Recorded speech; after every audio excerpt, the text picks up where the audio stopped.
I greet you all in the precious name of our Jesus Christ.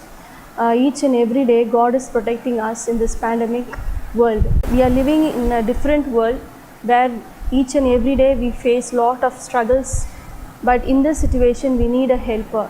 So whenever we feel in a difficult situation, we always think that there should be someone to help us. So today in our meditation, we are going to see some scriptures on Holy Spirit. So for our meditation, let us read two Bible verses. John 16:7. I tell you the truth, it is to your advantage that I go away, for I do not go away, the helper will not come to you. And the next verse is on John 14:26-27. But the helper, the Holy Spirit, whom the Father will send in my name, he will teach you all things and bring to your remembrance all things that I said to you. Hallelujah. Today we are going to study in the topic of the Holy Spirit, how we should invite Holy Spirit in our life. We need a helper in our life. As Jesus Christ told that he is a comforter, he comforts us in each and every situation. Now we are living in a difficult situation, now we need a help from God. We read that John 16:7 that Jesus sent his Spirit, that is Holy Spirit, he is a helper. And in John 14:26-27, we read that Jesus sent the helper, that is Jesus Christ sent Holy Spirit, he is a comforter. So John 15:26 says, when the comforter come, whom I will send to you from the Father, even the Spirit of truth which proceed from the Father, he will testify.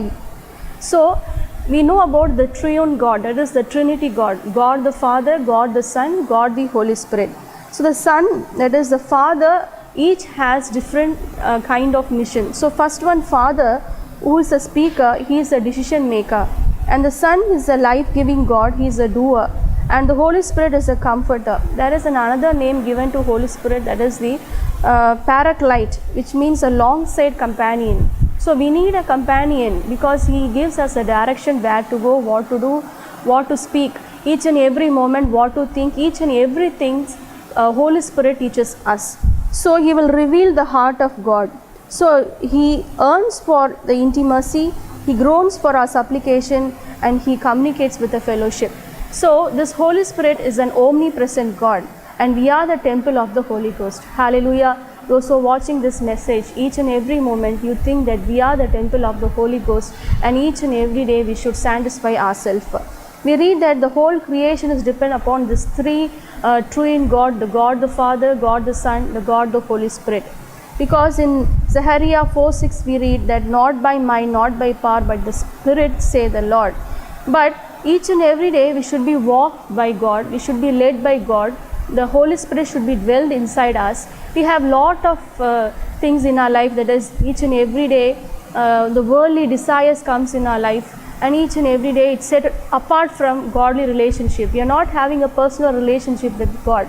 But when we receive the Holy Spirit, what the Jesus has given to us, surely we'll be having the indwelling of Holy Spirit in our life, the manifestation of Holy Spirit, and also the filling of the Holy Spirit, walking and proceeding of the Holy Spirit in our lives. So the world is a temporal place and we need a peace. So each and every moment when we receive the Holy Spirit in our heart, we'll have that peace. And also he is a person, he is a comforter. When we read John 14:16, we can see that he can think, he has an intellect, he has an emotions, feelings and will. Hallelujah. So each and every day we need to prepare in order to receive the Holy Spirit, in order to equip our souls for a bridegroom, because we need to be prepared to enter the heavenly kingdoms. So we are renewed and revived, and in order to have an overcoming life. So we can access the heavenly kingdom because the Holy Spirit has promised by our Father. Hallelujah. It is a promise that he will give his Holy Spirit to us, who will be a good helper and comforter in our life. We know the disciples of Jesus Christ, they were, before they received the Holy Spirit, they were fearful person. But after receiving the Holy Spirit, their life had been transformed and renewed. When you see about Peter, that is in Acts 2:38 and 39, when Peter was preaching, he was preaching about repentance, water baptism and gift of the Holy Spirit. So for a believer, after receiving the Holy Spirit, he was a one to stand for the Lord. So the fearful person has changed into a bold person when after receiving the Holy Spirit.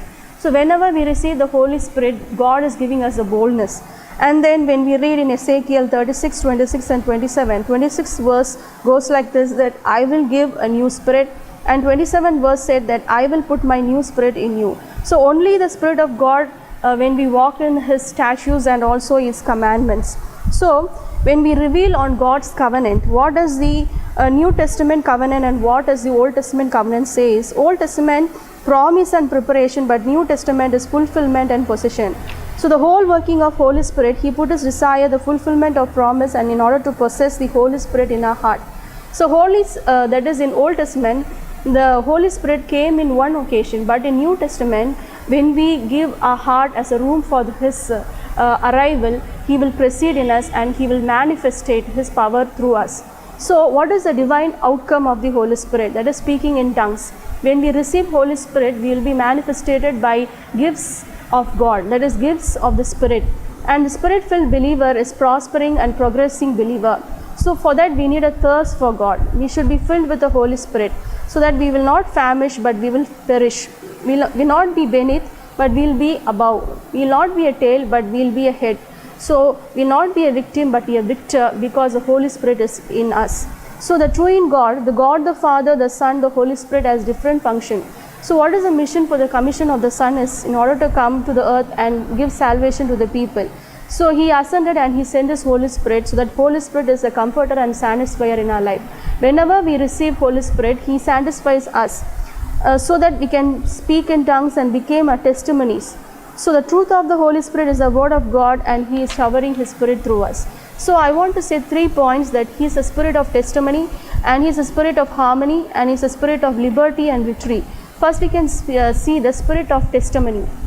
For that we can read one chapter, that is Matthew 3rd chapter verses 16 and 17, that the Spirit of God is descending like a dove. Holy Spirit is compared to a lot of things like dove, and is also compared to oil and river. What do you mean by dove? That is descends upon peaceful and tranquility and purity.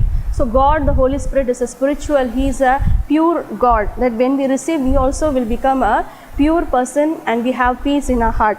What do you mean by oil is that He lubricates and smoothens our life. So it is like a crown in our head, that we read in Leviticus 21 chapter verses 12.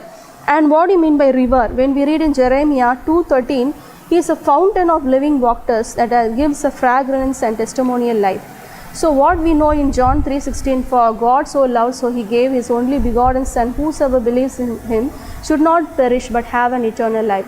So those who hearing this message, when you receive Holy Spirit in your life, you have the living waters.